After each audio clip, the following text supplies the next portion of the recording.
잠시 후 행복한 아침에서는 국민의 분노를 산 사건을 한번 들여다보겠습니다. 분노 유발자들 준비되어 있고요. 네, 그리고 똘똘한 자산 관리 비법 머니 이어집니다. 저희는 잠시 후에 다시 돌아올게요.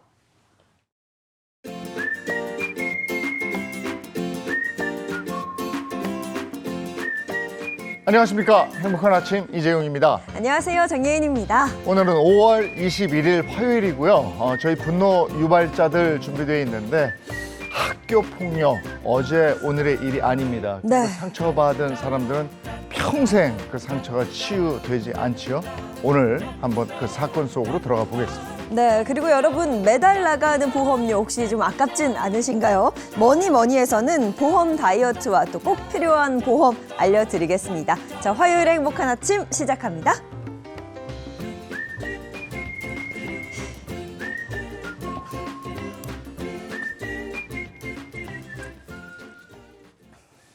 네, 화제 이슈를 발빠르게 전해드리는 모닝 브리핑부터 시작하겠습니다. 이고은 변호사와 함께합니다. 어서 오세요. 안녕하세요. 네, 첫 번째 이슈부터 전해주시죠.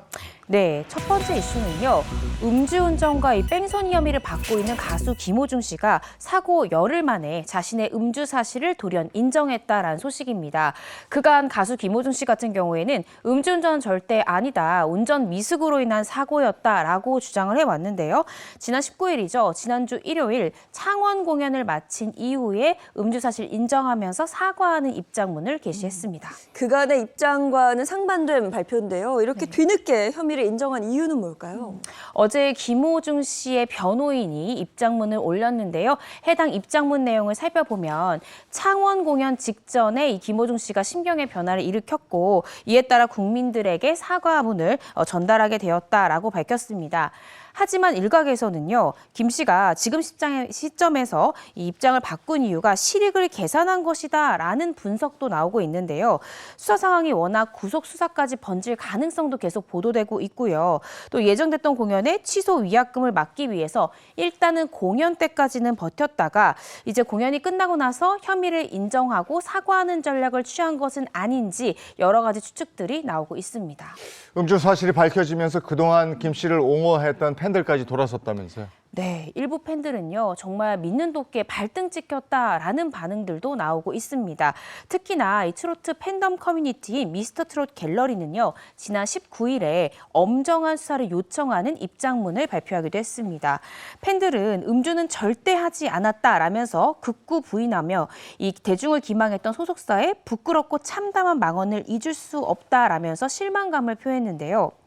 또 이 부분은 도저히 용납될 수 없는 행위인 만큼 경찰의 구속 수사가 불가피할 것으로 판단된다라면서 김 씨와 소속사 관계자들 그 죗값을 달게 받게 해달라라고 청하기도 했습니다. 믿었던 만큼 배신감이 더 큰 것 같습니다. 근데 팬들뿐 아니라 김 씨의 공연에 참여한 두 방송사 역시 불참을 선언했다고요? 맞습니다. 방송가에서도요, 계속 손절하고 있는 행렬이 이어지고 있습니다. 특히나 오늘 23일과 24일 양일간 진행이 예정된 월드 유니온 오케스트라 슈퍼 클래식 김호중 앤 프리마돈나 공연을 앞두고 있는 상황에서 KBS는요, 어제 주최 명칭 사용 계약을 해지했다라는 입장을 밝혔습니다. 또 이보다 앞서서 지난 4월부터 시작된 김호중 씨의 콘서트죠. 이 트바로티 클래식 아레나 투어 2024 연출을 계약해서 공연을 진행하고 있던 SBS 미디어넷은 남겨진 마지막 콘서트인 김천 콘서트 연출을 하지 않겠다라고 전했습니다. 김호중 씨는요, 수일 내로 자진 출석해서 음주 사실을 비롯한 모든 사실을 있는 그대로 진술하겠다라는 입장을 밝혔는데요. 그런데 조금 늦은 감이 있지 않나라는 생각이 듭니다. 경찰은 이미 김호중 씨를 비롯한 공범 4명에 대해서 출국 금지 조치까지 내려진 상황입니다. 비전문가인 우리가 봐도 네. 이번 사건은 모든 정황들이 음주운전으로 향하고 있었잖아요. 그런데 그걸 조직적으로 은폐하려 했다? 손바닥으로 어떻게 하늘을 막습니까? 그리고 진실은 언젠가 밝혀진다는 이런 상식조차 몰랐던 것 같아서 네. 참 안타까운 사건입니다. 자, 두 번째 이슈 전해주시죠. 네, 오는 9월부터요. 서울시에는 이 월급 200만 원대에 이 외국인 가사 도우미 제도가 도입된다라는 소식입니다. 오세훈 서울시장은요, 어제 서울시청에서 간담회를 열고 서울 외국인 주민 정책 마스터 플랜에 따른 이 외국인 가사 관리사 시범 사업을 시작하겠다라는 계획을 발표했습니다. 네, 우선 6개월 동안 이 시범 사업으로 추진된다고 하죠? 맞습니다. 어제 발표한 마스터 플랜에 따르면요. 5년간 2,506억 원을 투입해서 4대 분야, 또 20개 핵심 과제, 또 47개의 세부 사업을 추진할 계획인데요. 우선 서울시는 가사 간병 등 이 인력난이 큰 돌봄 분야, 그리고 이 외식업, 호텔업 등 내국인 기피 분야의 외국 인력을 선별 도입하겠다라고 밝혔습니다. 대표적인 사업이요. 이 외국인 가사관리사 시범 사업인데 이 부분은 정부 인증기관이 고용 허가제를 통해서 만 24세에서 38세 이하의 이 필리핀 가사관리사를 고용하고 이용 계약을 체결한 가정에 대해서 출퇴근형으로 서비스를 제공하는 형태입니다. 네, 육아와 일부 가사 서비스 받고자 하는 분들은 아주 반가운 소식인데 근무 환경하고 비용은 어떻게 되는 겁니까? 예, 비용 부분 많이 궁금하실 것 같아요. 이제 필리핀 가사 관리사의 경우에는요, 이 최저 시급인 9,860원이 적용이 됩니다. 그리고 주당 최소 30시간 이상을 일하게 되는데 만약에 주에 30시간을 일한다라는 기준으로 봤을 때 월급은 이 156만 원, 154만 원 수준을 받게 되고요. 만약에 하루에 8시간 풀타임으로 근무한다라고 했을 때는 네. 200만 원에 조금 넘는 금액을 월급으로 받게 됩니다. 이 외국인 가사 관리사의 규모 같은 경우에는 일단 올해는 100명부터 시작하고요. 내년에는 500명, 또 2028년도에는 1000명까지 늘릴 계획인데요. 7월과 8월에 일단은 외국인 인력에 대해서 모집을 한 후에 국내 적응 교육이 좀 맞춰지면 9월부터는 실무에 배치할 계획이다라고 서울시는 발표했습니다. 네, 육아뿐이 아니고 돌봄 전 분야에 있어서 외국인 인력 활용을 기대할 수가 있겠는데 잘 실천이 되고 유지가 되는지는 좀 지켜봐야 될 것 같습니다. 자, 다음 이슈 전해주시죠. 네, 충격적인 소식인데요. 서울시에 위치한 한 성형외과 의원에서 30대 간호조무사가 수술 중에 환자의 신체를 불법 촬영하고 이를 유포했다라는 내용의 고소장이 접수돼서 경찰이 수사를 하고 있다는 소식입니다. 아니, 수술 중인 환자를 불법 촬영했다니요? 자세히 좀 전해주세요. 네, 경기 부천 원미경찰서에서 이 사건 수사하고 있는데요. 최근에 성폭력처벌법상의 카메라 이용 촬영, 반포 혐의 등으로 30대 간호조무사 A씨를 처벌해달라라는 고소장이 접수가 됐다고 합니다. 이 30대 여성 B씨 등 고소인 3명의 주장은 이렇습니다.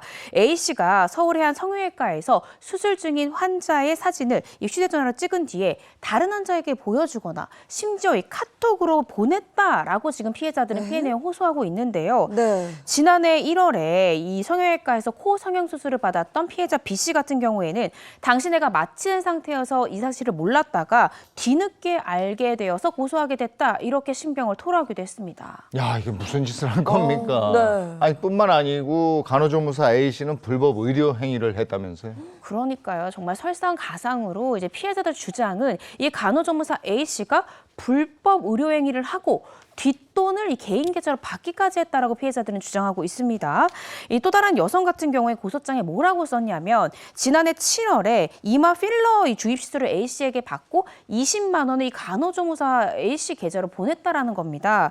또 다른 여성 환자도 피곤해 보인다라는 말을 간호조무사가 했고 그러자 프로포폴 주사를 이 간호조무사로부터 맞았고요. 그 대가 10만 원을 이 간호조무사 A씨의 개인 계좌로 송금했다. 이렇게 진술하고 있습니다. 이거는 엄연한 의료법 위반이죠. 그렇습니다. 의사 면허가 없는 간호조무사가 주사 시술을 한다? 이건 엄연한 의료법 위반이고 불법 의료행위에 해당합니다. 경찰은요, 최근 고소인 3명에 대해서 참고인 신분으로 불러서 피해 내용 정확히 조사했고요. 조만간 이 가해자로 지목된 A씨를 소환해서 철저하게 범행 경위와 범행 내용 밝히겠다라고 밝혔습니다.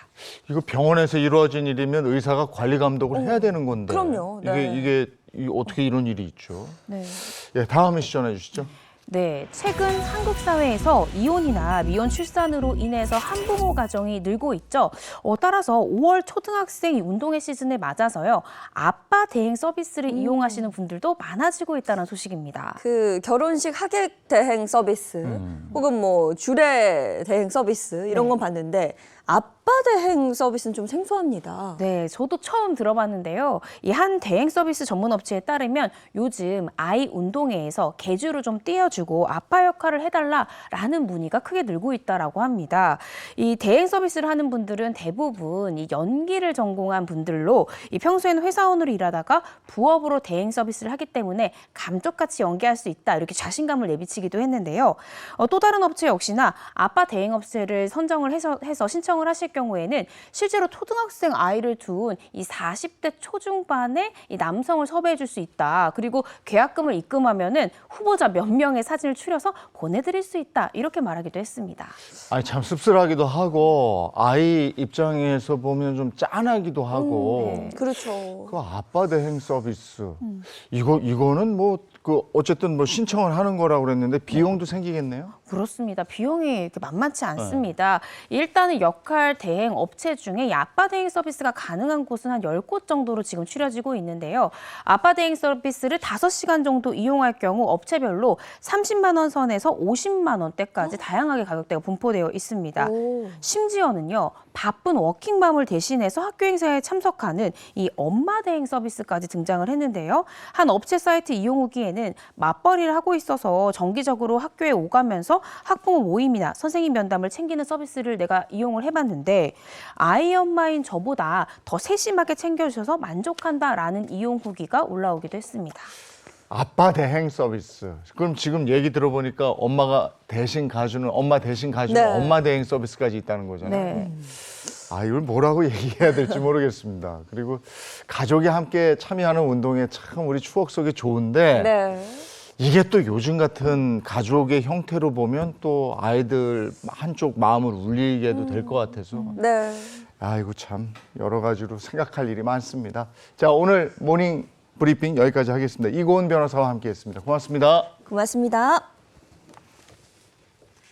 자, 이어서 오늘 날씨 한번 알아보겠습니다. 마지원 기상캐스터 나와주세요. 네, 상암동입니다. 어제 남쪽에 계신 분들은 많이 더우셨을 겁니다. 곳곳으로 30도를 웃돌았는데요. 5월 중순 기준으로 역대 최고 기록을 경신한 곳도 많습니다. 네, 그럼 오늘 날씨는 어떨지 안개 상황부터 짚어봅니다. 밤사이 서해상에서 바다 안개가 유입됐는데요.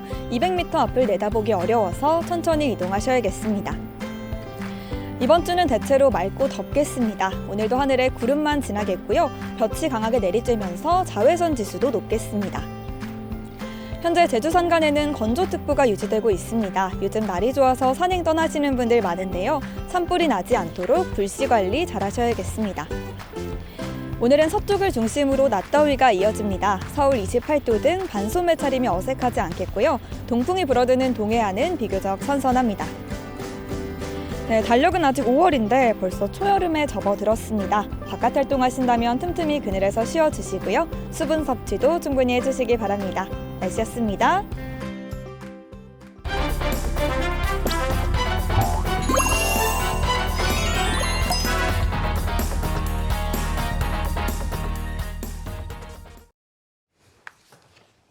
네? 네, 범죄자들이 제대로 된 죗값을 치를 때까지 우리의 정당한 분노를 하나로 모아보겠습니다.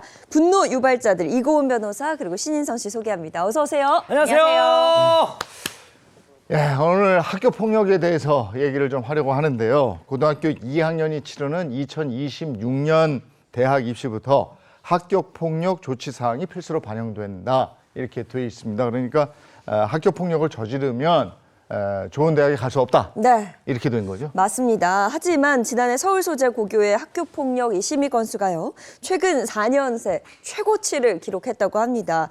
요즘 그 학교 폭력이요. 친구들끼리 좀 이것도 당연히 안 됩니다. 네. 뭐 때리고 이런 걸 넘어서서 정말 갈수록 대담해지고 또 치밀해지고 있다라는 생각이 좀 들어요. 네, 요즘 뉴스를 보면은 마치 영화 같은 이야기에 현실이 아닌 것 같은 생각이 드는데 굉장히 좀 무서운 현실입니다. 이게 학창 시절에 당했던 몸과 마음의 상처는 어른이 돼서도 씻기지 않는다. 이거 다 알고 계실 겁니다.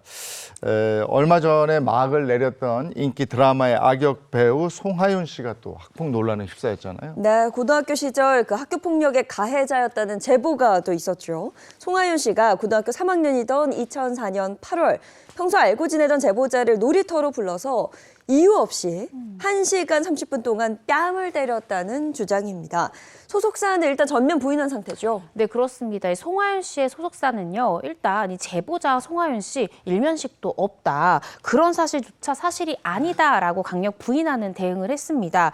사실 2004년, 20년 전 일이잖아요. 워낙에 다 오래된 일인데다가 증거도 사실은 별다르게 남아있을 것으로 보여지지 않아서 저도 이게 사실일까라는 좀 의구심이 들긴 하지만 이 제보자 꽤나 구체적으로 증언을 하고 있는 그런 상황입니다. 이 제보자가 또 한 차례 폭로를 이어간 후에 현재 시점으로는 더 이상 진전 없이 답보 상태가 이어지고 있는 그런 상황입니다. 네, 학교 폭력이라는 건 시간이 흘러서 이제 피해자가 성인이 돼도 지워지지 않는 상처를 입는다라는 거거든요. 자, 오늘의 분노 유발자 바로 공개하겠습니다. 지워지지 않는 상처, 학교 폭력입니다.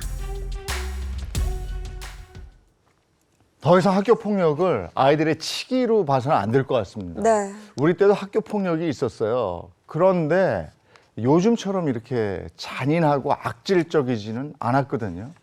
예를 한번 보겠습니다. 2017년에 발생한 부산 여중생 집단 폭행 사건. 다들 기억하실 겁니다. 온 국민의 당시 분노를 샀는데요. 네, 여중생들이 또래 이 여중생 한 명을 무릎을 꿇린 채 폭행을 하고 있습니다. 의자를 내리 찢고요. 또 둔기를 휘두르는 등의 수많은 폭행이 1시간 넘게 이어졌습니다. 결국 피해 여중생 병원에 실려가고 말았고요. 이 가해 학생들은 심지어 이 피해 학생의 모습을 찍어서 사진을 찍어서 SNS에 저렇게 올렸고요. 심지어 농담을 나누는 모습까지도 보였습니다. 아니 지금 피를 흘린 아, 거죠? 피투성이가 된 몸 아닙니까 지금?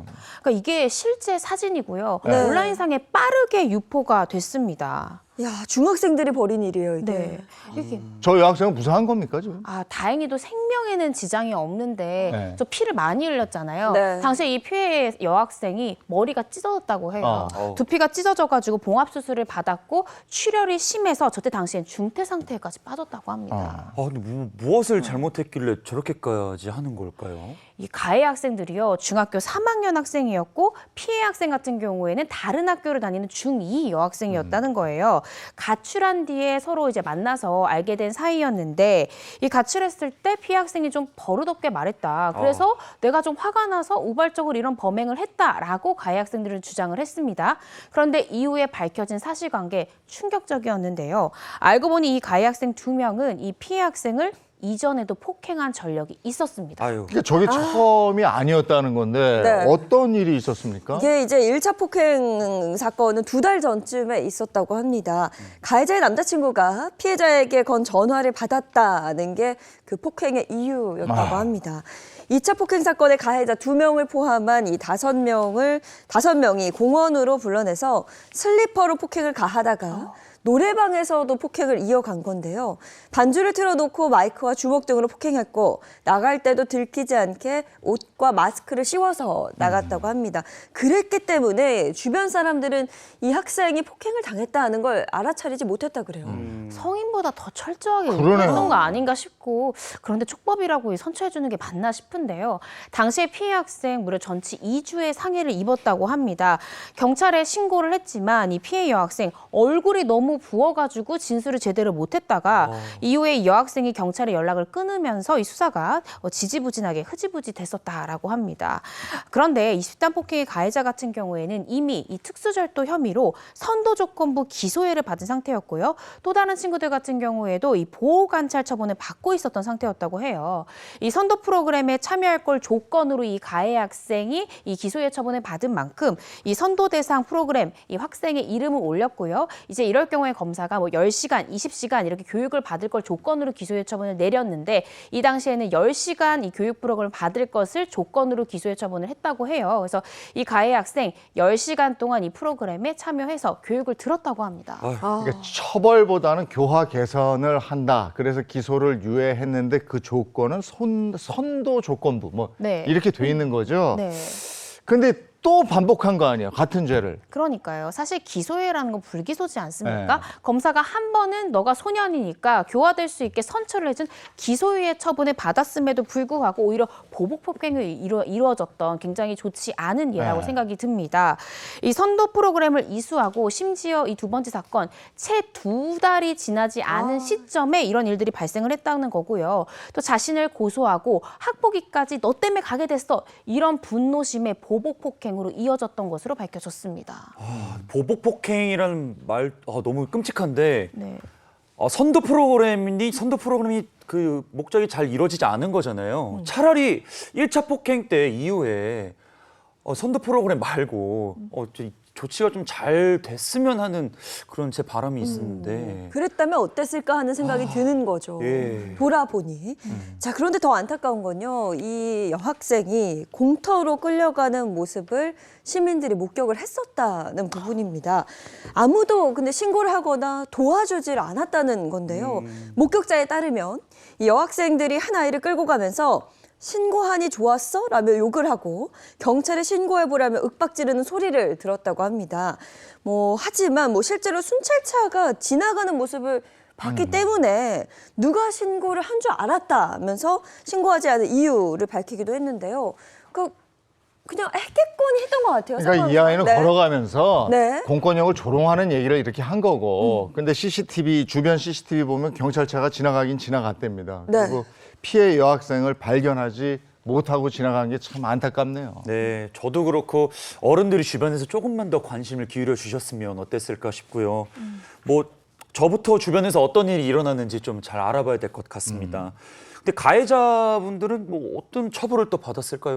일단 이 가해자를 제가 중학생이라고 말씀을 드렸잖아요. 주범인 A양 같은 경우에는 중학생이었음에도 불구하고 원래 소년범들은 부득이한 사유가 있지 않나 구속을 시키진 않거든요. 네. 이 사건 너무 죄질이 불량하잖아요. 네. 그래서 수사 단계부터 구속이 됐고요. 소년 재판이 아니라 구속 상태에서 형사 재판을 받게 되었습니다.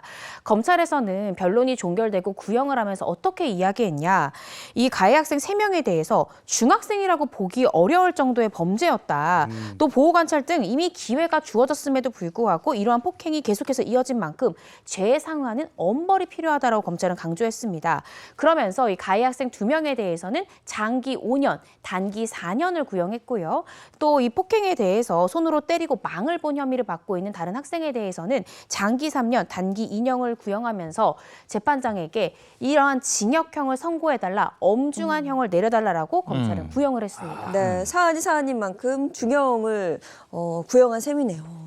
그런데요, 재판부에서는, 그러니까 검찰에서는 형사재판으로 갔고 징역형을 좀 해달라고 부탁을 했지 않습니까? 그럼에도 재판부는 이들에 대해서 징역형이 아니라 소년부로 송치하는 결정을 내렸습니다.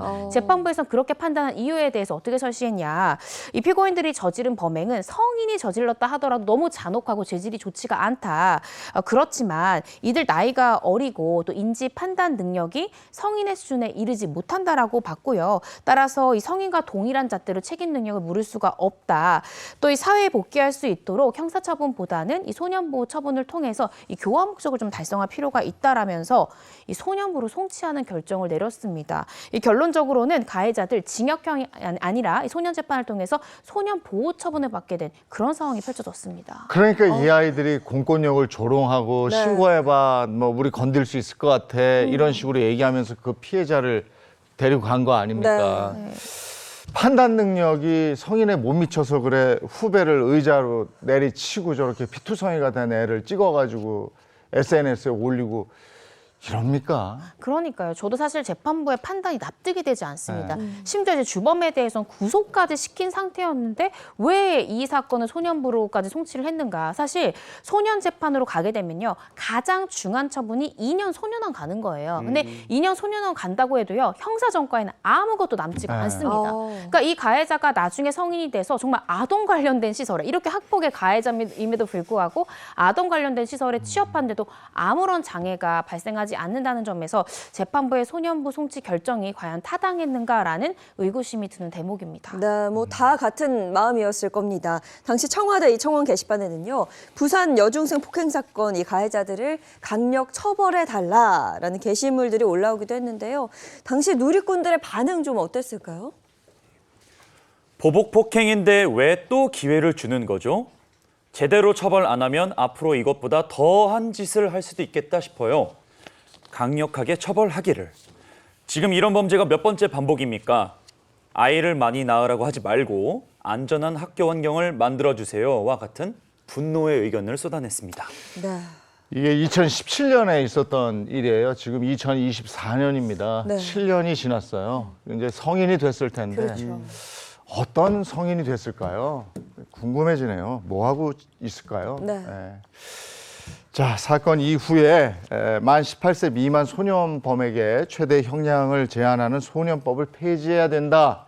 이런 요청도 빗발쳤는데 소년 범죄가 갈수록 흉포해지고 있잖아요. 네. 천안에서 일어난 또 집단 폭행 사건이 있는데 이것도 한번 보시죠. 중학생과 초등학생이 또래 학생들에게 집단 폭행을 당했는데 가해 학생들은 때릴 때마다 환호성을 지르고 폭행 장면을 휴대전화로 촬영했습니다. 네, 충남 천안의 한 공사장입니다. 40명의 또래 학생들이 지켜보는 가운데 아이들이 피해 학생들을 폭행하고 있습니다. 그러니까 저렇게 많은 학생들이 그러니까 가해자인 거죠. 40명이잖아요. 네네. 40. 네. 그러니까 이거 누구라도 신고를 좀 해줘야 되는 상황인데 쭉 둘러서서 하나씩 때리고 있는 거예요, 지금. 아우, 10대 애들인데. 네. 돌아가면서 폭행을 하고 있는 뭐 그런 장면인데요. 여학생들이 중학교 1학년 여학생과 초등학교 5학년 여학생을 집단 폭행한 그런 사건입니다. 피해 학생이 가해 학생 일부에 대해 험담을 했다는 게 이 폭행의 이유였습니다. 아산 지역에 사는 피해 학생을 천안까지 이제 불러낸 뒤에 함께 나온 초등학생까지 무자비로 폭행을 했던 사건입니다. 학생들이면 10대 애들이잖아요. 네. 근데 뭐 장소가 또 공사장이고 앞선 사건이랑 또 비슷한 사건인 것 같고 2명의 피해 학생들을 집단으로 이렇게 때렸다는 게 굉장히 무서운데요. 그러니까요. 사실 성인들도 집단 폭행한다는 게 쉽지 않은 사건인데 정말로 끔찍한 사건인데요. 제가 더 죄질이 안 좋다라고 보는 게 아산에 사는 피해 학생들을 천안까지 불러냈잖아요. 어떻게 꼬드겼냐. 피해자들한테 오해 좀 풀자 이렇게 연락을 하면서 마치 잘 풀 것처럼 연락도 했고요. 또 심지어는 이 또 다른 초등학생에게 중학생인 피해자를 데리고 나와라 이렇게 시키기까지 했다는 겁니다. 그러니까 오해를 풀자고 해놓고 이렇게 때리는 장면을 영상으로 촬영까지 했다? 아, 저는 정말 죄질이 좋지 않다. 선처의 필요성이 없다라고 생각까지 듭니다. 속이고 불러낸 그 장소에 40명이라고 그랬죠. 저 수십 명의 아이들이 둘러싸고 그 두 아이를 때렸다는 건데 네. 야, 저거는 거의 뭐 조폭들 하는 짓을 따라하는 거 아닙니까? 그러니까 피해자가요, 맞는 것도 아프겠지만 저기 현장에요, 불러낸 사람, 연락받고 온 사람, 현장에만 30명, 40명이 있었다는 겁니다. 이 피해자 2명이 그때 느꼈을 수치심과 모멸감이 얼마나 컸을지 정말로 마음이 아픕니다. 심지어 일부 아이들은요, 폭행하는 거에 가담하고 동조까지 했다고 합니다. 네, 이들이 나눈 대화를 한번 보겠습니다. 자세히 보시면요. 처음에 공사장으로 이제 끌고 가서 네가 먼저 때려라. 그래야 쌍방이다라고 요구를 하고요. 못 때리겠다고 말하자 담배를 피우라고 입에 담배를 물려줬다고 합니다. 못 피운다고 뱉으면 따귀를 때리는 행동이 반복됐다고 하고요. 그 후 몇 명인지 모를 아이들이 머리채를 잡아 흔들고 또 땅바닥에 내동댕이 치면서 폭행은 멈추지 않고 계속됐다고 합니다. 혼자서 잘못하기 싫다는 거잖아요. 네.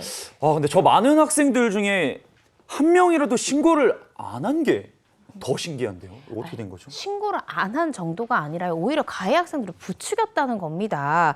이 아이들의 폭행을 보면서 더 때려라, 옷을 벗겨라 라는 등의 환호를 보냈고요. 일방적으로 맡고 있는 피해자에게 소리를 치는 등 집단 관계에 가까운 행동을 계속해서 벌여왔습니다. 이런 동조와 부추김 속에서 폭행은 무려 20분 동안 이어졌습니다. 이 아이들이 폭행을 해봐서 아는 거예요. 네. 그러니까 네가 먼저 날 때려라. 네. 그래야 쌍방이다 이러잖아요. 쌍방이면 우리 법도 이 쌍방이면은 또 뭐 서로 누가 더 나쁘고 이게 있잖아요. 네. 근데 이 피해자도 한 대 쳤다 그러면 쌍방이잖아. 이렇게 가니까 얘네들이 이걸 아는 거예요. 네. 이게 뭔지. 근데 어쨌든 누군가의 신고를 받아서 경찰이 출동을 했대요.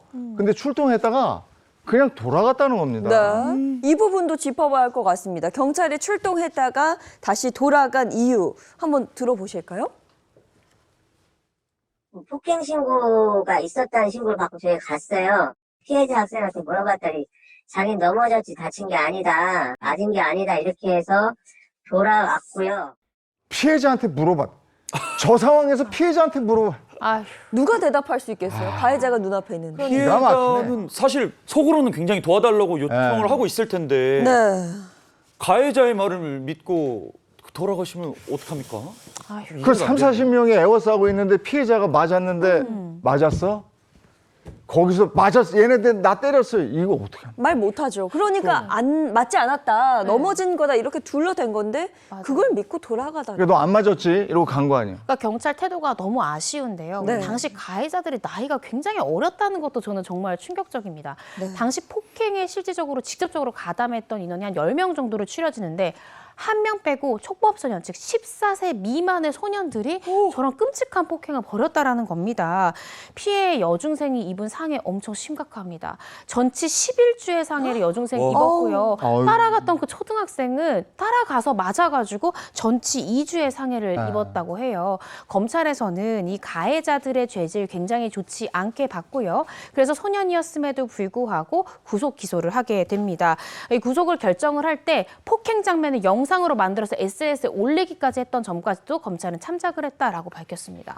근데 저렇게 많은 아이들이 둘러싸고 있는데 네. 뭐 적극 가담자, 직접 때린 친구들도 있겠고 그다음에 주변에서 환호하고 뭐 이렇게 네. 그걸 이제 경찰에서 단순 가담자 뭐 이렇게 얘기를 하겠죠. 네. 근데 그들은 처벌도 못 하는 거 아니에요? 이 부분을 명확히 아셔야 됩니다. 네. 이게 학교 폭력 같은 경우에는 단독 폭행보다는 이렇게 여러 명이 모여 있고 이제 환호성을 지른다든지 잘한다고 얘기하는 이건 죄가 안 되느냐? 아닙니다. 지금 이 직접 가해자들 같은 경우에 여러 명이 합동해서 상해를 벌인 거라서 특수상해, 벌금형도 없는 엄청 중한 죄를 저지른 거거든요. 근데 옆에서 정신적인 지지를 보내고 무슨 옷을 벗겨라, 더 때려라. 이거는 정신적 방조행위에 해당이 되기 때문에 특수상해 방조범으로 처벌이 될 수가 있습니다. 네, 학교 폭력 더 이상 우리 아이들만의 일이 아닌 것 같다라는 생각이 듭니다. 지난 22년 12월 19일부터 23년 2월 28일까지 전국 초중 고교생 7,242명을 대상으로 진행된 이 설문조사 결과를 보시면요. 전체 학생의 7%가 학교폭력 피해를 봤다라고 응답을 했고요. 피해 학생 이 3명 중 1명은 학교폭력 이 피해를 극복하지 못했다라는 응답을 했다고 합니다. 그러니까 이게 얼마나 큰 마음속 상처를 남는지 그걸 좀 보여주는 이 조사 결과인 것 같습니다. 예, 통계만 봐도 거의 3분의 1 이상의 트라우마가 남는다는 건데요. 아, 정말 좀 화가 나고 다시는 이런 일이 없어야 될 것 같습니다. 네, 지난 2021년에 또 다른 안타까운 사건이 발생을 했습니다. 다름 아니라 광주의 한 야산에서 스스로 목숨을 끊은 한 고등학생이 발견됐던 정말 안타까운 사건인데요. 이 경찰은 범죄 혐의점이 없다라고 봐서 사건을 종결을 했는데요. 이 발인을 하루 앞두고 A군의 부모가 충격적인 사실을 듣게 됩니다. 다름 아니라 이 장례식장을 찾은 내 아들의 친구 부모가 한 동영상을 보여줬는데요. 그 동영상은 다름 아닌 세상을 떠난 내 아들이 다른 사람들로부터 끔찍하게 폭행당하는 장면이 있었던 영상이었습니다. 아, 정말 네. 마음 찢어지겠네요. 그러니까요. 그 영상 속에는요. 일명 기절놀이, 즉 A군의 목을 뒤에서 조르는 아이들이 있었고요. 아유. 기절한 A군에게 뭘 기절한 척을 하냐 고 말하는 모습도 찍혀 있었습니다. 이유 없는 욕설과 폭행은 뭐 기본이었고요. 여학생들 앞에서 옷을 벗기는 등 1년여간 이런 심한 괴롭힘을 당했다고 합니다. 아니 근데 1년이 넘도록 저렇게 괴롭힘을 당했는데 주변의 친구들은 물론 다 알 거고 네. 선생님이 이걸 몰랐을까. 아이고 그리고 그걸 어머니가 다른 어머니가 영상을 보여주지 않았으면 이거 그냥 넘어갈 뻔한 거 아니에요? 그렇습니다. 근데 학교 측의 입장은 전혀 몰랐다라고 이야기를 하고 있습니다. 워낙에나 이 피해 학생 A군이 교우 관계도 좋았고 학교에서 모범생이었다고 해요. 그래서 선생님은 좀 알 수가 없었기 때문에 좀 당황스럽다 이런 입장을 밝혔고요. 그런데 이 친구 학부모, 그 친구의 부모가 이 영상을 보여주게 된 이유를 얘기했는데 참 그 이유가 더 황당합니다. 이 목을 조르던 아이 중에 한 명이 이 피해 학생의 운구를 하게 된 모습을 보고 이건 진짜 아니다. 그건 나도 자식까지 부모로서 이건 내가 막아야 되겠다고 해서 이 사실을 폭로하게 됐다는 그런 겁니다. 거예요. 네. 그만큼 바깥으로는 티가 안 났다는 거잖아요. 네. 아, 그만큼 정말 안타깝네요. 안타깝고 네. 슬픕니다. 이 조직적이었네 그러면. 네. 뒤늦게 이제 태블릿 PC를 한번 확인을 해봤더니요. 숨지기 전에 작성한 이 아이의 유서가 있었습니다. 유서에는 이 피해 학생이 친하게 지냈던 일부 친구들의 이름과 고마움을 표현하는 내용과 함께 일주일만 슬퍼해 달라면서 학교 폭력을 암시하는 내용이 담겨져 있었는데요. 이에 부모님은 곧바로 경찰에 수사를 의뢰해 주변 친구들에 대한 조사가 시작됐습니다.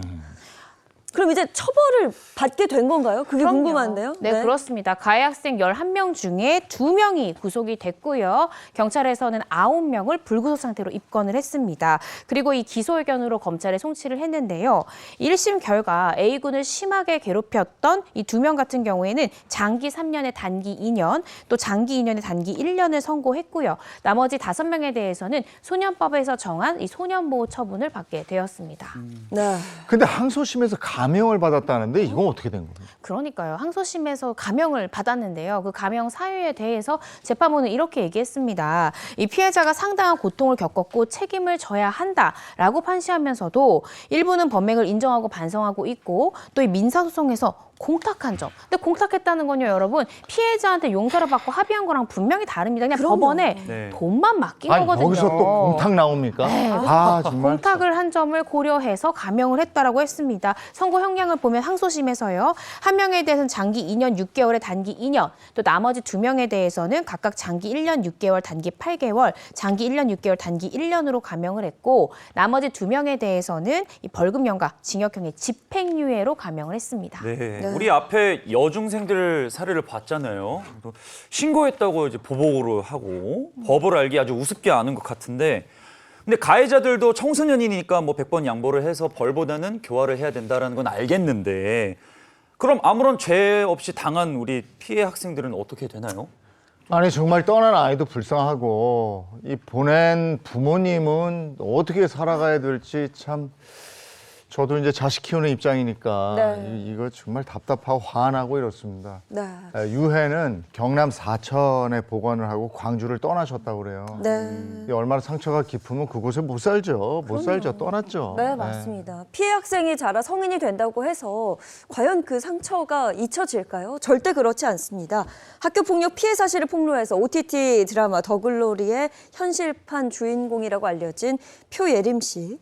드라마에서 가해자들은 벌을 받았지만요, 현실에서는 달랐습니다. 네, 무려 초중고 12년 동안 학교폭력 피해에 시달렸다라고 호소한 표예림 씨는요.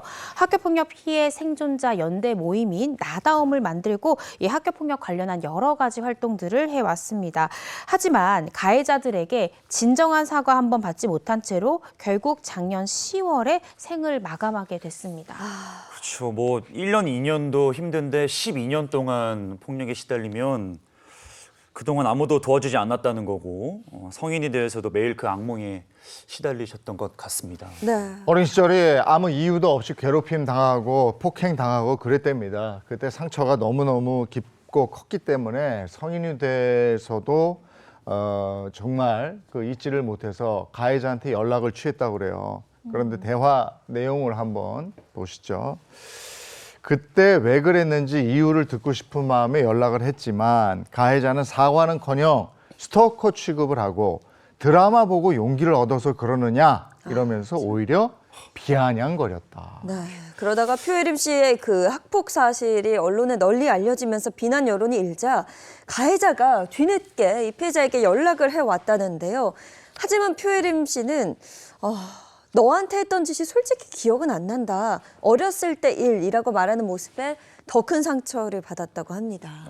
이거는 진심 어린 사과가 아니라 변명 아닌가요? 그렇죠. 너무한데? 이건 마음을 담은 사과가 아니죠. 뭐 결국 제대로 된 사과조차 받지 못하고 학교 폭력 근절을 위해 다방면으로 노력을 해왔지만 일부 유튜버의 학폭 진실 공방과 스토킹 등으로 괴로움을 호소하다 결국 스스로 목숨을 끊고 말았습니다. 아유.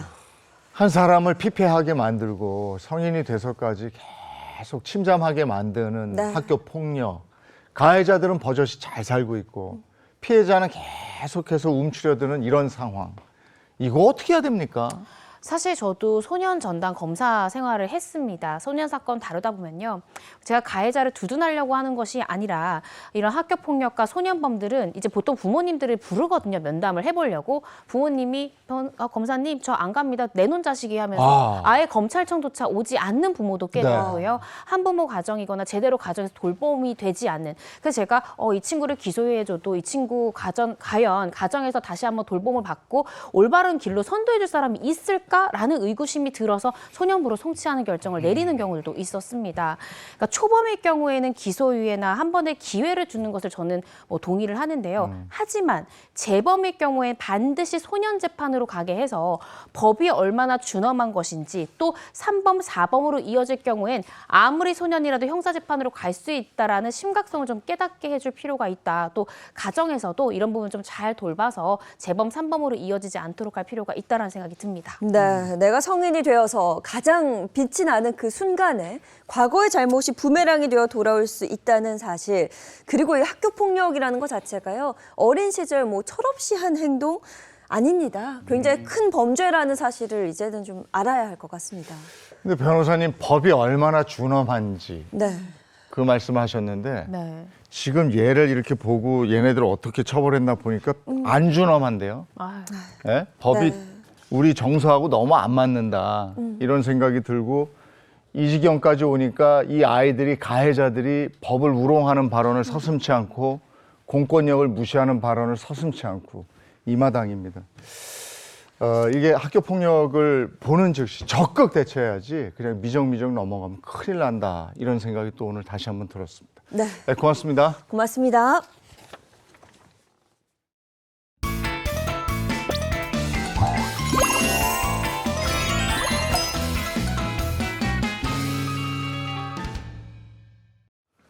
네, 지금 시각이 8시 11분입니다. 예, 이번에는 뭐니 준비되어 있습니다. 네, 요즘 보험 없는 분들이 없죠. 대한민국 국민이라면 누구나 가입하는 건강보험도 그렇고요. 또 개인에 따라서 두세 가지 혹은 그 이상의 보험 꼭 드셨을 텐데 오늘은 이 보험 이야기를 보다 자세히 좀 나눠보도록 하겠습니다. 김현우 소장이 소개합니다. 반갑습니다. 네, 안녕하세요. 안녕하세요. 안녕하세요. 네. 아니, 소장님. 네. 우리 그 보험 다이어트 얘기했었는데 또 보험이네요. 그렇죠? 네. 저번 주에 안 나타나셨더라고요. 네. 2주 전에 보험 다이어트 말씀하셨는데 예. 그 다음 주 제가 얼마나 기다렸는지 아십니까? 오늘은 가지고 오셨나요? 너무 기다렸어요. 제가 마치 빚을 진 것 같습니다. 꼼꼼하게 더 열심히 준비하느라고 한 주 정도 아, 그래요? 준비하는 시간을 가지고 왔으니까 기대하셔도 좋을 것 같습니다. 네. 지난번에는 불필요한 보험 다이어트에 대한 얘기를 했었는데 이번에는 꼭 필요한 보험을 소개해 주신다고 그랬어요. 네. 한번 들어볼까요, 인선 씨? 네. 엄마, 아빠와 함께 살고 있는 20대 남매입니다. 저희 아빠는 올해 53세로 퇴직까지 7, 8년 남은 상태인데요. 한 달에 나가는 보험료가 200만 원이 넘는다고 합니다. 아무래도 조정이 필요해 보이는데 보험을 줄이고 부모님 노후 자금으로 돌리는 게 더 낫지 않을까요? 조언 부탁드립니다. 아니 저희 지난번에 100만 원 넘어가는 그 가족 보고 너무 심하다 했는데 이번은 더 한 것 같아요. 4인 가족의 야, 보험료가 219만 원이 나오고 있습니다. 너무 많은 것 같아요, 선생님. 지금 50대예요. 퇴직을 할 7, 8년 정도 앞두고 있다고 그러고 네. 이 댁에서 아버지 혼자 버는 거예요. 근데 보험료가 월 200만 원. 이건 좀 심한 거 아닙니까? 그렇죠. 이제 소득의 3분의 1이 보험료로 나가고 있는 건데 그 3분의 1의 보험료 중에서 저축성 보험이 있다고 하더라도 보험은 장기간 상품이잖아요. 아무래도 10년 이상 납입을 해야 되는데 10년 동안 돈이 묶인다는 것 자체가 굉장히 큰 리스크라고 볼 수가 있습니다. 반드시 조정이 필요해 보이고요. 그렇다면 한번 이제 세부 내역을 살펴봐야 될 것 같습니다. 자, 그럼 어떤 보험들에 가입해 있는지 내역을 한번 보여주세요. 자, 내역 한번 이야기 나눠보겠습니다. 저 내역 보면 아버지 보험이 총액이 나와 있죠. 우와. 87만 원. 오, 어머님이 30만 원. 자녀들 보험이 이렇게. 자녀들 100만 보험이 원? 100만 넘어요? 원이네요. 와, 아버지가 종신보험 2개, 암보험 2개, 그리고 종합보험 있고요. 거의 백화점이에요. 보험 백화점. 어머니는 암보험 그리고 1세대 실손보험을 갖고 계시고요. 그리고 자녀들 앞으로 보험료가 많이 나가는데 저축성 보험이긴 합니다. 연금 보험을 50만 원씩 이게 결혼자금 형식으로 넣고 계신 거라고 합니다. 10년 납입이고요. 그러니까 10년 후에 돌려받는 보험인 거죠. 그리고 자녀들은 실손보험이 하나씩 갖고 있고요. 어떠세요, 소장님이 봤을 때 뭐 없어도 될 보험이 보입니까? 너무 많이 보입니다. 너무 많이 보입니다. 너무 많아요. 예. 제가 알고 소장님 만나고 나서 네. 조금씩 우리 행복한 아침에 서당계가 돼가고 있거든요. 제가 봤을 때는 예. 종신보험이 2개가 있었습니다. 예. 그리고 암보험도 2개가 있고요. 그렇죠. 2개가 있을 필요가 있을까? 아. 저번에는 뭐 하나만 있어도 많다고 하신 적이 있기 때문에 네. 날카로운데요. 그렇죠. 2개를 이렇게 네. 하프에 딱 하나씩만 조정할 필요가 있어 보입니다. 눈치가 맞지요? 굉장히 빠르십니다. 자, 일단은 꼭 필요한 보험만 남겨두고 나머지는 좀 조정을 해야 될 것 같은데 저는 보험을 가입할 때 이 3가지는 꼭 가입을 하셔라라고 말씀을 드리는 게 있어요. 일단 생각을 해보셔야 되는데 우리가 100세까지 산다고 가정을 했을 때 100년 동안의 인생 동안 우리에게 닥칠 수 있는 가장 중대한 리스크는 뭘까요? 아니 뭐 너무 많아요. 생각해 보면 많겠지만 네. 그 중에 가장 중요한 건 건강이죠. 네. 100살까지 사는데 건강하지 않으면 아무 이유가 없거든요. 네. 건강, 돈, 속색이는 애들. 저는 행사 개수. 뭐. 그것도 노래. 사실은 돈이죠. 돈이죠, 돈. 네. 그렇죠. 네, 맞습니다. 그러니까 재정적 리스크의 한정에서 바라봤을 때 이런 문제들이 있다고 보이는데요. 어떤 문제들일지 한번 보겠습니다.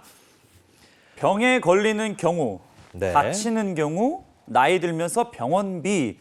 진짜 다 건강이랑 돈에 관련된 그러네. 부분이네요. 맞습니다. 이렇게 의도하지 않은 사고, 뭐 의도하지 않은 질병으로 인해서 이 큰 돈이 나가게 되는 상황들이 발생할 수밖에 없습니다. 물론 이제 무조건 병에 걸린다 그렇게 단정할 수도 없지만 그렇다고 해서 나는 건강 관리 잘하니까 무조건 나는 병에 안 걸릴 거야, 병원 안 갈 거야 이렇게 단언할 수도 없는 거잖아요. 그러니까 우리가 보험에 가입하는 이유도 이렇게 만에 하나, 만약의 일에 대비해서 가입하는 거고요.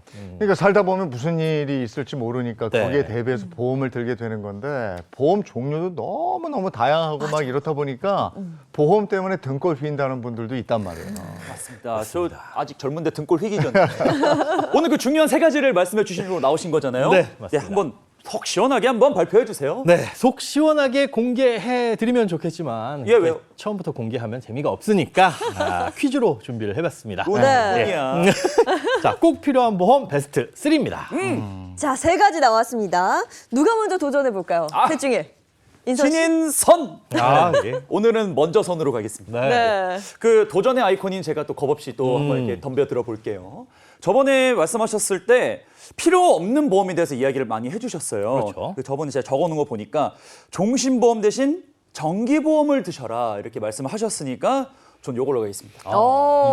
아니 기억력 좋은데요? 정기보험 가겠습니다. 역시 이렇게 사람이 배워야 됩니다. 네. 정기보험 답에 있을 것 같아요. 한번 확인해 볼까요? 보여주세요. 있나요? 야, 역시. 있습니다. 사망보험으로서의 정기보험이에요. 네. 이거 가장 많이 드는 거 아닙니까? 맞습니다. 이제 요새는 맞벌이가 흔하다 보니까 예전에는 아버지가 가장 뭐 이렇게 했었는데 요즘엔 가장의 개념이라는 게 그렇게 명확하지가 않습니다. 맞벌이 하게 되면 둘 다 이제 경제권을 가지고 계신 분들인데 엄마나 아빠나 요것이에 이 가정 경제에 치명적인 영향을 미칠 수 있다라고 한다면은 반드시 두 분 다 대비를 해야 되는 거죠. 네. 그런데 정기보험은 사망보험이지만 정해진 기간만 이렇게 보장해 준다는 게 다르다. 네. 그렇게 배웠거든요. 그렇습니다. 이 보험료 납부 기간은 똑같더라도 보장받는 기간이 또 다르다 보니까 긴 기간을 보장받기 위해서는 같은 기간에 보험료를 납부할 때 더 많은 돈을 내야 되겠죠. 종신보험이 그래서 정기보험보다 비싸고 정기보험은 종신보험의 보험료 수준의 뭐 적게는 10분의 1, 뭐 많아봐야 한 4분의 1 수준이거든요. 40세를 기준했을 때 사망보험금 1억 원을 받겠다. 종신보험으로 내가 이걸 가입해야지라고 한다면은 보통 보험료는 한 15만 원에서 20만 원 정도를 내야 됩니다. 뭐 보장 기간에 만기가 없는 거죠. 하지만 나는 65세까지만 사망보험금 1억 원이 필요해라고 해서 가입한다면은 한 2만 원대로 가입을 할 수 있으니까 오. 보험료를 굉장히 아낄 수 있습니다. 이게 종신보험은 언제 사망하더라도 사망보험금을 지급을 해주시는 거고, 그렇죠. 정기보험은 보험을 가입한 동안에만 사망보험을 지급한다. 대신에 좀 싸다. 그렇죠. 기간을 딱 정해놓고 난 요 기간 동안만 보장받겠습니다라고 하는 거니까 보험료가 싼 거죠. 둘 차이는 보험료와 보장 기간이다. 이렇게 보시면 될 것 같습니다. 예. 근데 지금 이제 사연 주신 분은 아버지가 생명보험이 있어요, 그죠? 네. 예. 그 정기보험이 아니고 종신보험 20만 원짜리 들어놓은 건데, 근데 또 30만 원짜리 종신이 또 있어요. 이 두 가지는 무슨 차이가 있나요? 둘 다 종신보험이긴 한데 네. 보험료가 비싼 대신 보장 내용이 다양하거나 아니면 이걸 이제 저축이다라고 해가지고 판매하는 경우도 있기는 합니다. 네. 하지만 이 저축이다라고 하는 건 잘못 알고 계신 거고 납입 기간이 끝나고 내가 이걸 해약해야지만 돌려받을 수 있는 거거든요. 그러니까 뭐 만기가 됐을 때 돌려받은 종신보험 이런 건 없습니다. 그런데 마치 이 해약 환급금, 그러니까 보험을 깨게 되면 우리가 그 돈을 돌려받잖아요. 이 해약 환급금을 저축인 것처럼 속여가지고 가입을 권유하는 경우가 종종 있습니다. 근데 생각해 보시면 내가 보험을 한번 가입하고 언젠가 이거 깨서 돌려받아야지라고 생각할 보험이라면 그렇게 길게 가입을 해놓을 필요가 없는 거잖아요. 애초부터 그렇게 중간에 깰 보험을 가입할 필요가 없는 거죠. 네. 이 앞에 저축성이라고 써 있는데 이 적축성 종신은 엄밀히 말하면 저축이 아니라는 말씀이시네요? 그렇죠. 이분이 저축성이라고 주장을 하긴 했지만 사실은 저축이 아니라는 겁니다. 저축성으로 알고 계신 건 잘못 알고 계신 거고 그렇기 때문에 금융감독원에서도 이 부분 주의하셔라. 보장성 보험이지 이건 어디까지나 저축성 보험이 아니다. 중간에 해약하게 되면 큰 손해가 발생할 수 있으니까 저축의 용도로 활용하시는 건 맞지 않다라고 안내를 하고 있는 상품입니다. 네. 그 아버지가 이걸 모르셨기 때문에 아마 이 종신보험을 두 개, 그러니까 따로 가입을 하셨던 것 같은데요. 네. 이거 어떻게 좀 조정하면 좋을까요? 만약에 이 종신보험에 다른 특약들이 있어서 그 특약들, 뭐 암 진단금이나 수술비 이런 것들이 필요해라고 한다면 유지를 해야 되겠지만 오직 사망 보장만 놓고 보자면은 뭐 해약을 해도 상관이 없겠죠. 다만 해약을 하면 큰 손해가 발생할 수 있기 때문에 해약을 안 하고도 조정을 할 수 있는 방법이 있습니다. 그 보험을 바꿀 수 있고 조정할 수 있다는 게 해약을 하지 않고 보험료를 적게 낼 수 있는 방법이 있다. 맞습니다. 이 보장 금액은 그대로 두고 예를 들어 사망보험금 1억 원이다라고 했을 때 이 금액은 그대로 두고 보장 기간을 줄일 수 있는 방법이 있거든요. 종신으로 되어 있는 보장 기간을 정기, 그러니까 60세 혹은 65세 이렇게 기간을 줄일 수 있는 방법이 있는데 이걸 연장 정기 제도라고 합니다. 기간이 줄어들다 보니까 그만큼 내야 되는 보험료도 줄어들겠죠. 네. 그런데 이 연장 정기 신청이 가능한 보험은 이 상품마다 다를 수가 있어요. 그러니까 가입하신 보험사와 그 보험 상품에 대해서 한번 상담원에 상담을 받아보시고 가능 여부를 확인한 후에 결정하시는 게 좋습니다. 그러니까 완전한 저축성 종신보험은 없다. 없다. 그럼 이걸 이제 없애고 보장성 종신보험의 기간을 줄여서 정기보험처럼 사용해서 보험료를 줄여라. 이렇게 정리하면 되겠습니다. 그렇습니다. 네. 네. 자, 꼭 필요한 보험 베스트 3. 그중 하나는 정리했고요. 자, 다음으로는 제가 네. 한번 도전해 보도록 하겠습니다. 도전! 자신 있습니다. 자신만만해요. 뭔데요? 네. 일단 우리 그 대한민국 국민들이 가장 많이 가입한 보험은 뭘까요? 바로 건강보험이죠. 하지만 베스트 3에 건강보험이 있지는 않습니다. 두 번째로 가장 많이 가입한 보험, 실손입니다. 실손. 그거 있을 것 같은데? 이거 무조건 있겠죠? 보여주세요. 그렇죠. 볼까요? 오, 역시. 첫 번째로. 실손 보험, 이건 뭐 다들 이미 있고 네. 네. 꼭 있어야 하는 보험이잖아요. 네, 맞아요. 저도 얼마 전에 비염 수술을 했는데 네. 그 실손의 비염 수술에 관한 그 보장이 되어 있더라고요. 예. 또 있는 것도 있고 없는 것도 있고 그래서 실손이 꼭 좋은 것만은 아니다. 뭐 좋다 막 이런 얘기를 어디서 많이 들었어요. 네. 실손 하니까 첫 번째로 바로 있네요. 네, 실손보험은 거의 뭐 제2의 국민보험, 건강보험이라고 할 정도로 많이 가입을 하셨습니다. 아마 건강상에 특별한 뭐 문제가 없으시다면 다들 가입을 하셨을 텐데요. 흔히 말하는 뭐 실비보험, 실손의료비보험, 실손보험 다 이제 똑같은 내용입니다. 실손보험은 말 그대로 실제 손해를 본 의료비를 보상해주는 보험이다. 이렇게 알고 계시면 되는데요. 내가 병원 치료에 부담한 의료비의 일정 부분을 보상을 해주고 나머지 일부만 자기가 부담하는 그런 형식입니다. 그러니까 일상생활에서 발생하는 이 병원비 걱정은 대부분 걱정 안 해도 된다. 이렇게 생각할 수 있는 거죠. 뭐 저도 방금 말씀드렸다시피 들기는 했습니다만 예. 우리가 건강보험에 가입이 되어 있잖아요. 그죠. 네. 국민건강보험. 예. 근데 그것만으로 사실 뭐 병원비의 도움을 좀 받을 수 있나요? 힘드나요? 사실 국민건강보험이 전 세계에서 우리나라가 굉장히 잘 되어 있습니다. 그러니까 많은 도움을 받을 수는 있습니다. 하지만 실손보험이 있으면은 그거보다 더 폭넓게 보장을 받을 수 있는데요. 우리가 병원 진료를 받고 나왔을 때 비급여 항목이라고 되어 있는 부분이 있을 겁니다. 영수증을 보시면. 근데 이 부분이 유독 비싸다라고 느끼셨을 거예요.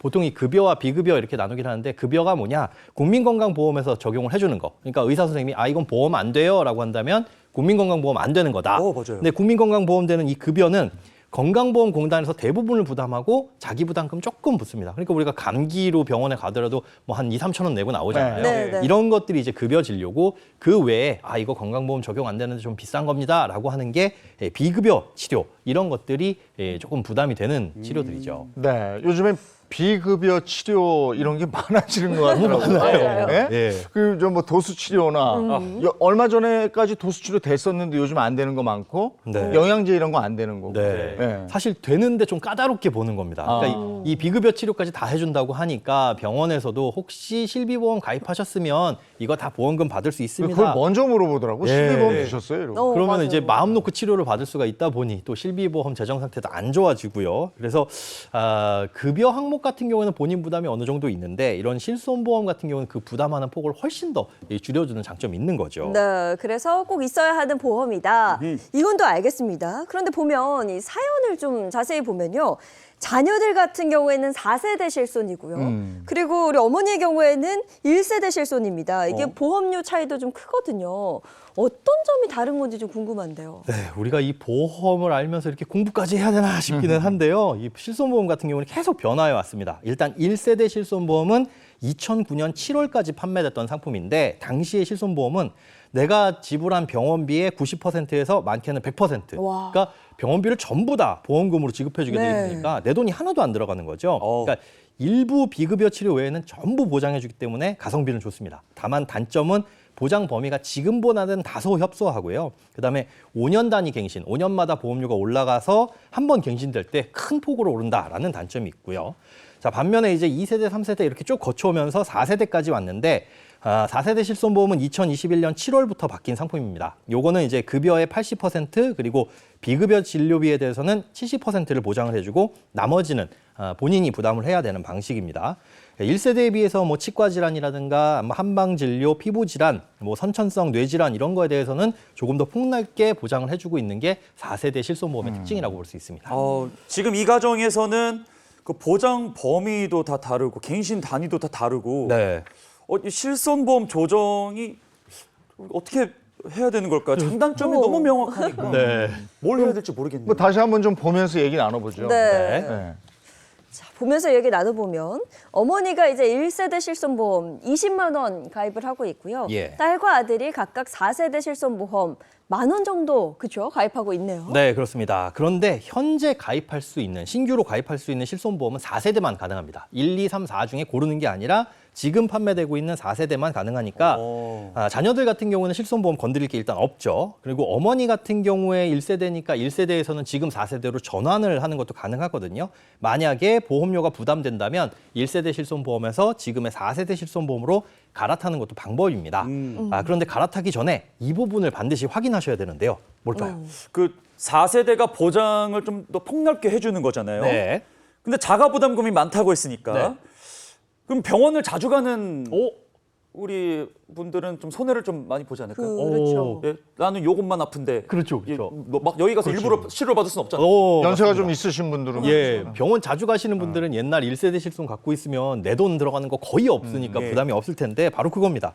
4세대 실손보험 같은 경우에는 한 70에서 80%만 보장해주고 나머지 20, 30%는 내 돈으로 내야 되잖아요. 그러다 보니까 병원을 자주 이용하시는 분들은 4세대 실손보다 1세대를 유지하는 게 좋습니다.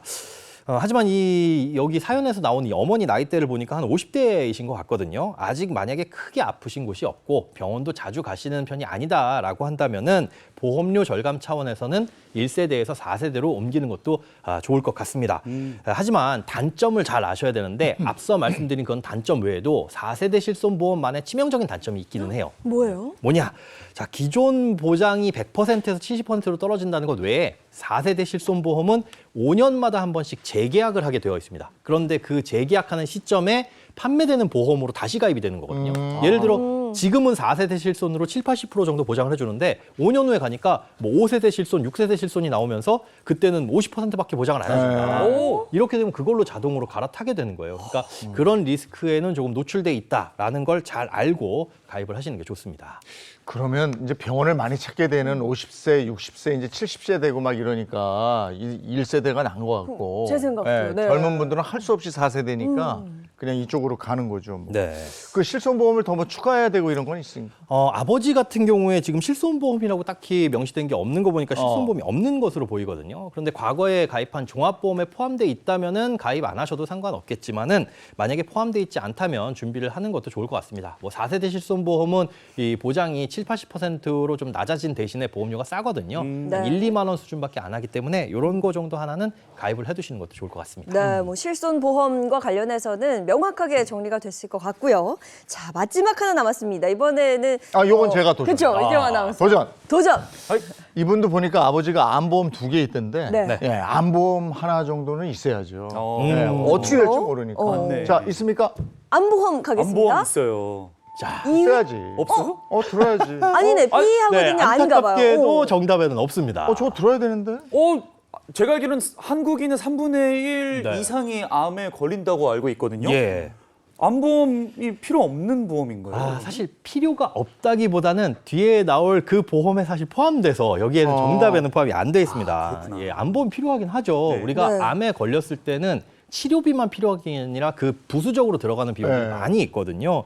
뭐 수술 기간 동안이나 아니면 수술한 후에 집에서 조금 요양을 하는 기간 중간에도 뭐 생활비가 필요하잖아요. 당장에 출근을 할 수 없으니까 소득은 끊길 텐데 생활비는 계속 들어가니 그 돈을 어떻게 충당할 거냐? 실손보험 같은 경우는 병원비만 이 보장을 해주니까 생활비는 충당을 못 하겠죠. 그리고 요즘엔 또 기술이 발전하다 보니 입원 기간은 짧고 통원으로 치료하는 것들이 훨씬 더 많아요. 그러다 보니 실손보험의 통원비로 충당을 하기도 어렵고요. 그래서 암보험 같은 경우는 필요하기는 합니다. 네. 그러면 앞서 말씀해 주신 것처럼 암까지 포함해서 다 되는 보험.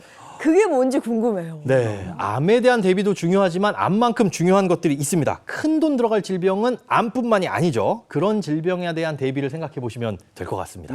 뭐 암, 뇌졸중 뭐 이런 것들 아닙니까? 네네. 그 3대 질병보험 뭐 이런 게 있어요. 네, 거의 근접하셨는데 이거 정답으로 인정을 해드려야 될 것 같습니다. 오, 그래요? 그러면 정답 공개해 주시죠.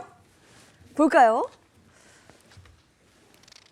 3대 진단비 보험이었습니다. 이런 게 있어. 근데 이거 소장님 저는 좀 생소하거든요. 3대 진단비 보험? 네. 3대 진단비면 3가지 질병에 대한 진단비 말씀하신 거죠? 네, 맞습니다. 일단 암은 포함됩니다. 그 네, 두 암 가지 포함되고 그다음에 뇌혈관 질환 그리고 뇌. 심장 관련된 질환들, 암, 뇌혈관 질환, 심장 질환 요 세 가지를 3대 질병이라고 부르는데 네, 사실 뭐 암보험이 조금 더 익숙할 뿐이지 이런 3대 진단비 보험은 우리가 종합보험, 뭐 건강보험 이런 거 가입하면 대부분 패키지로 가입돼 있다고 보시면 될 것 같습니다. 그러니까 암을 포함해서 더 폭넓게 보장해 준다 그렇죠. 이거군요. 네, 맞습니다. 우리가 뇌졸중이라고 하는 질병이 있잖아요. 근데 이 뇌졸중은 뇌출혈과 뇌경색을 합친 말을 뇌졸중이라고 부르거든요. 근데 이거 이외에도 그 외에 뇌혈관에서 발생할 수 있는 질환들을 보장해주는 뇌혈관 질환 진단비 보험 이런 것들을 가입해주는 게 보험료는 비싸지만 그 보장의 폭은 더 넓고요. 그다음에 심장 질환 같은 경우에도 급성 심근경색 뭐 이런 것만 가입하는 것보단 뭐 허혈성 심장 질환 이런 식으로 맞아요. 좀 심장 관련 질환들을 좀 두루두루 보장을 하는 이런 보험을 가입해두는 게 훨씬 더 좀 안전하다라고 볼 수가 있겠습니다. 이왕이면 이 3대 진단비 보험을 가입해라라는 이야기인데요. 이 가정의 경우를 한번 다시 한번 살펴보시면요. 네. 아버지가 일단 이 암보험을 2개나 들었습니다. 암보험 꼭 가입해야 하는 그런 경우도 있을 텐데요. 네, 아무래도 유전적인 요인이 크게 작용한다고 지금 알려져 있잖아요. 그러다 보니까 이분 같은 경우에 뭐 가족력이 있다면은 남들보다 조금 더 대비를 하는 것이 좋기야 하겠죠. 그렇죠. 네. 뭐 가족력은 알 수 없지만 일반적인 네. 일반적인 경우라면 이 가정은 조금 조정이 필요해 보입니다. 2가지나 있으시니까. 맞습니다. 이 15만 원짜리 종합보험에도 아마 진단비 특약 들어 있을 거거든요. 여기 3대 진단비 들어있다면 암은 또 중복이 되어 있을 테니까 사실상 암보험 2개를 추가적으로 가입할 필요는 없는 거죠. 암보험을 많이 가입하면 그만큼 보험금은 많이 나오는 거지만 보험료는 2배, 3배 더 내고 있는 거거든요. 차라리 우리가 암보험을 가입했다고 해서 암에 안 걸리는 건 아니잖아요. 내가 암 걸리는 게 좀 두렵다, 이거 대비해야 되겠다라고 한다면 보험료 납입할 돈으로 건강 관리를 잘 하시거나 뭐 건강식품을 사 드신다거나 아니면 그 돈으로 차라리 운동을 하시는 게 훨씬 더 현명한 방법이 아닐까 싶습니다. 네. 그러니까 암보험을 빼버리면 제법 절약이 되네요. 네. 10만 원짜리 하나, 12만 원짜리 하나니까 22만 원이 빠지게 되는 거예요. 네, 맞습니다. 저희가 지금까지 꼭 필요한 보험 3가지 이야기 나눠봤는데요. 뺄 건 빼고 필요한 것만 채운 이 가족의 보험 내역 중간 점검을 한번 해보겠습니다. 자, 아버지의 저축성 종신보험이 빠지고 보장형은 기간을 조정을 해서 보험금을 좀 낮췄습니다. 네. 그리고 암보험이 모두 빠졌습니다. 어머니의 경우도 암보험이 빠지고 3대 진단비가 포함된 정기보험이 들어갔고요. 네, 이렇게만 조정을 해도 219만 원에서 146만 원으로 보험료가 확 줄었어요. 와, 네. 거의 뭐 50만 원 정도 네. 되는데 이 정도는 PT 비용으로 확실하거든요. 운동하실 수 있어요. 네. 그런데 지금 여기 아들, 딸 보험료가 네. 150만 원씩 2개, 100만 원이 나가고 있거든요. 네. 저 연금보험을 좀 어떻게 할 수 없나요? 이 아들, 딸의 연금보험 같은 경우는 말이 연금이지고 결혼자금으로 쓰신다고 앞서 말씀을 해주셨거든요. 그러니까 10년 동안 납입을 하신다 정도라고 했어요. 근데 10년 후에 해지해서 돈을 받는 거 이율 생각하면 그만큼 이득은 아닙니다. 그래서 조정한다라고 했을 때 지금 깨면 손해가 너무 크기 때문에 네. 가장 좋은 방법은 한 7년 정도 납입을 했을 때 원금이 회복되면 그때 해약을 하시는 게 가장 좋을 것 같습니다. 그러니까 원금을 보장받을 수 있는 그 시기에 딱 해지를 해라 이 말이죠. 그렇죠. 더 늘려봐야 사실 예금 적금과 크게 차이 없으니까 그때 해약을 하시는 게 좋고요. 한 가지 팁을 더 드리자면 이런 저축성 보험을 가입하실 때 그 금액을 그대로 가입하시는 것보다는 기본 보험료에 플러스 추가 납입. 예를 들어 50만 원짜리 보험이면 뭐 30만 원 가입하고 여기에 20만 원 추가 납입을 하셔라. 이 말씀을 드리고 싶습니다. 아니 드는 돈은 같은 50이거든요. 네. 근데 그렇게 했을 경우에 뭐가 좋은 건데요? 굉장히 큰 차이가 납니다. 일반적으로 이 50만 원짜리 이런 저축성 보험을 가입하게 되면 뭐 보험 상품마다 다르지만 수수료가 있습니다. 한 10% 정도. 그러니까 50만 원 정도 보험료를 낸다면 5만 원 정도가 수수료가 발생을 하는 거죠. 나는 50만 원 저축한다라고 생각하고 있는데 실제로는 5만 원을 뺀 45만 원만 저축이 돼서 굴러가는 거거든요. 그런데 만약에 이걸 30만 원 가입하고 20만 원 추가 납입을 하면 어떻게 되냐? 30만 원에 대해서는 10%인 3만 원 수수료가 나가고요. 이 20만 원에 대해서는 추가 납입 수수료가 없거나 아니면 많아봐야 1%입니다. 20만 원의 1%는 2천 원이죠. 그렇죠. 3만 2천 원이 되는 겁니다. 50만 원을 생으로 가입하면 5만 원을 내야 되는데 30만 원 플러스 20만 원 이렇게 가입하면 3만 2천 원의 수수료만 내면 되니까 훨씬 더 저축이 많이 되는 거죠. 예. 아니 그러면 저축보험 같은 경우도 추납하는 방법으로 드는 게 더 유리하겠네요. 그렇습니다. 그렇게 가입을 하시는 게 같은 금액이라고 하더라도 반 정도만 가입하고 반은 추가 납입하는 것이 훨씬 유리합니다. 예. 그리고 뭐 자녀들에게 그 연금보험 빼면 실손보험만 남는 상황인데 이 자녀들 보험은 너무 빈약해지는 건 아닌가요, 혹시? 이런 것들도 조금 보장을 해야 될 것 같아요. 네. 이 실손보험 외에도 이 종합보험 같은 걸 가입을 하시면 좀 좋을 것 같은데 사실상 자녀들 같은 경우에는 이 나이가 어리기 때문에 똑같은 보장을 받더라도 보험료가 그렇게 크게 나가진 않습니다. 한 예. 나이 곱하기 3천 원, 4천 원 수준이면 충분하니까 그 정도로 보장받으면 최종 목록 한번 점검해 볼까요? 네. 자, 최종 목록을 한번 보겠습니다. 아버지의 정기보험과 종합보험 총 20만 원. 와, 엄청 줄었어요. 어머니의 정기보험과 실손 총 24만 원. 딸과 아들 종합보험과 실손보험으로 각각 11만 원, 9만 원으로 정리했습니다. 자, 219만 원에서 64만 원으로 어유 다이어트 확실하게 됐네요. 이 정도면 웬만한 필요한 보장 다 받을 수 있다는 그런 말씀이시죠? 네, 맞습니다. 와우. 물론 아쉬운 건 있을 텐데요. 아쉬운 부분 찾다 보면 보험 끝도 없습니다. 그냥 아쉬운 건 아쉬운 대로 두시고 건강관리 잘 하시는 게 일단 핵심이고요. 그리고 그동안 납입한 보험료가 아쉬워서 아까워서 해약 못 하시는 분들도 계신데 이거는 매몰 비용입니다. 어차피 쓴 돈 다시 돌려받을 수 없기 때문에 과감히 조정이 필요하다라고 생각하시면 결단을 내리시는 것도 좋을 것 같습니다. 네, 알겠습니다. 보험 다이어트 확실히 됐네요. 네, 그리고 꼭 필요한 보험이 뭔지도 아셨을 겁니다. 자, 내가 가지고 있는 보험 점검 한번 해보시기 바랍니다. 오늘 좋은 말씀 고맙습니다. 네, 고맙습니다. 네, 고맙습니다. 네, 요즘 낮더위가 기승을 부리고 있습니다. 오늘은 어떨까요? 저희 날씨 보고 돌아올 텐데요. 마지원 기상캐스터 바로 나와주세요. 네, 상암동입니다. 어제 남쪽 지역은 30도를 웃돌면서 더웠습니다. 관측 이래 가장 더운 5월 중순이었는데요. 오늘은 서쪽을 중심으로 초여름 더위가 이어지겠습니다. 네, 오늘 날씨 우선 안개 상황부터 보겠습니다. 현재 서쪽 지역은 시야가 무척 답답한데요. 안개가 심한 곳에서는 이슬비도 떨어질 수 있겠습니다. 오늘 전국이 맑고 덥겠습니다. 하늘에는 구름만 지나겠고요. 낮 동안에는 자외선도 무척 강하겠습니다. 현재 제주 산간에는 건조특보가 내려져 있습니다. 요즘 등산 가시는 분들 정말 많은데요. 산불이 크게 번지지 않도록 불조심하셔야겠습니다. 당분간 낮 기온이 25도를 웃돌면서 덥겠습니다. 오늘 서울의 낮 기온도 28도로 반소매 차림이 어색하지 않겠고요. 반면 동풍이 불어드는 동해안은 비교적 선선합니다. 네, 이번 주는 전국이 대체로 맑겠고요. 다가오는 일요일에 곳곳에 비가 오겠습니다. 휴일 계획 세우실 때 참고하시면 좋겠습니다. 날씨였습니다. 요즘에는 낮에는 한여름인데 네. 아침 저녁으로는 확실히 그냥 봄의 쌀쌀함이 있어요. 네, 맞습니다. 일교차가 굉장히 크게 벌어지면서 요즘 감기 한번 걸리면 정말 오래 고생하십니다. 건강관리 잘 하시고요. 저희는 내일 아침 7시 30분에 돌아오겠습니다. 행복한 아침, 행복한 하루 되십시오. 고맙습니다. 고맙습니다.